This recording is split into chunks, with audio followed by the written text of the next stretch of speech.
অনেক দিন থেকেই আমার একটা পাহাড় কেনার শখ, কিন্তু পাহাড় কি বিক্রি করে তা জানি না। যদি তার দেখা পেতাম, দামের জন্য আটকাতো না। আমার নিজস্ব একটা নদী আছে, সেটা দিয়ে দিতাম পাহাড়টার বদলে। কে না জানে পাহাড়ের চেয়ে নদীর দামই বেশি, পার স্থানও নদী বহমান। তবু আমি নদীর বদলে পাহাড়টাই কিনতাম, কারণ আমি ঠকতে চাই। নদীটা অবশ্য কিনেছিলাম একটা দ্বীপের বদলে। ছোটবেলায় আমার বেশ ছোট্ট খাট্ট ছিমছাম একটা দ্বীপ ছিল, সেখানে অসংখ্য প্রজাপতি। শৈশবে দ্বীপটি ছিল আমার বড় প্রিয়।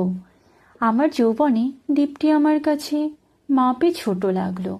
প্রবাহমান ছিপছিপে তন্নি নদীটি বেশ পছন্দ হলো আমার। বন্ধুরা বলল, ওইটুকু একটা দ্বীপের বিনিময় এত বড় নদী পেয়েছিস, খুব জিতেছিস তো মাইরি।